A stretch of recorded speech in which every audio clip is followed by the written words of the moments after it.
Good morning, friends. Now, continuing in the series of a neurology chapter, we'll be starting with the myasthenia gravis. It is an autoimmune disease where antibodies are produced against the acetylcholine receptors, which are located at the motor end plate of myoneural junction. So, these are the acetylcholine receptors for acetylcholine. So, antibodies are produced against them. Who produces these antibodies? B lymphocytes and defectively regulated T lymphocytes. Thymic hyperplasia, it is observed in 65% of the patients with myasthenia gravis. Therefore, we can see that the T lymphocytes play an important role in the pathology of myasthenia gravis.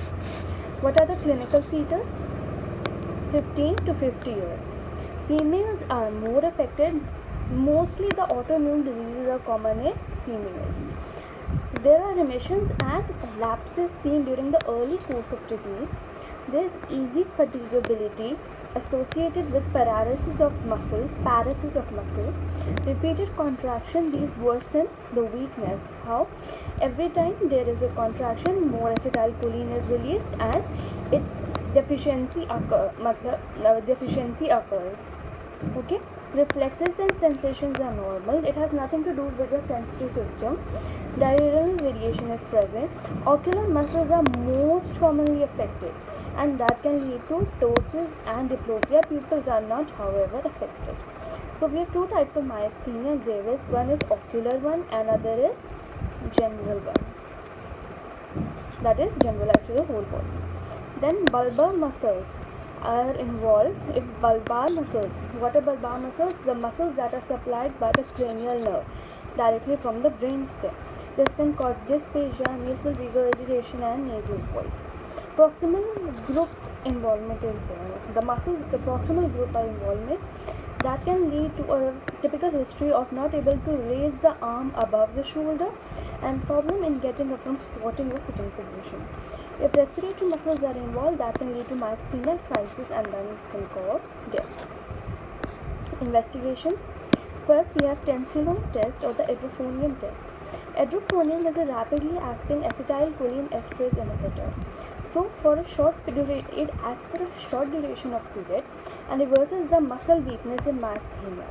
In adults, we can give 2 milligram injection as a test dose, then we'll give 8 milligram, and what we see, if the myasthenia gravis is present, that there is drastic improvement in ptosis, diplopia and nasal voice within 30 seconds, but it is short acting, so it will only act till 1 to 2 minutes.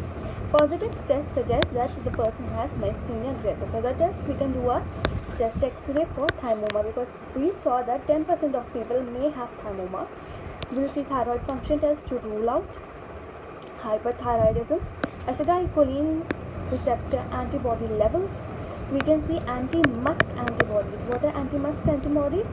Muscle specific protein kinase antibodies. Anti-low density lipoprotein related protein 4. Electromyography, and we can do an ice test. What is an ice test?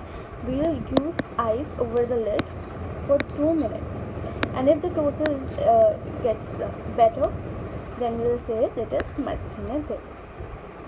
Then we'll come to the management. So we'll give a symptomatic relief. How? We can give either neostigmine or pyridostigmine. So, okay, neostigmine is 15 milligram, 1 to 2 tablets, 3 to 6 times a day. Pyridostigmine is further 60 to 120 milligram, 3 to 6 times a day. Okay. So what are the side effects? We can have abdominal cramps, increased salivation, but pyridostigmine is better tolerated than neostigmine due to fewer gastric side effects. Corticosteroids can be used in induction and maintenance of the remissions. 15% of the patients may worsen their myasthenia gravis by corticosteroids. This is known as myasthenia crisis. Thymectomy can also be done in patients who have thymomas.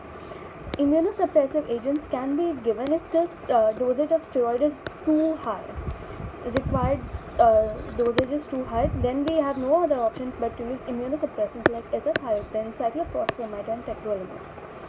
We can go for plasma exchange and intravenous immunoglobulin prior surgery or during myasthenia crisis.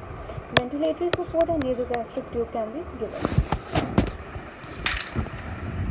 Then, what are the drugs that aggravate myasthenia gravis? Aminoglycosides. These are the most important group of drugs. Then we can have lidocaine, beta blockers, calcium channel blockers, quinine, procainamide, meaning all the cardiovascular diseases. Drugs. Prognosis are variable and death is common if crises occur in the first 2 to 3 years.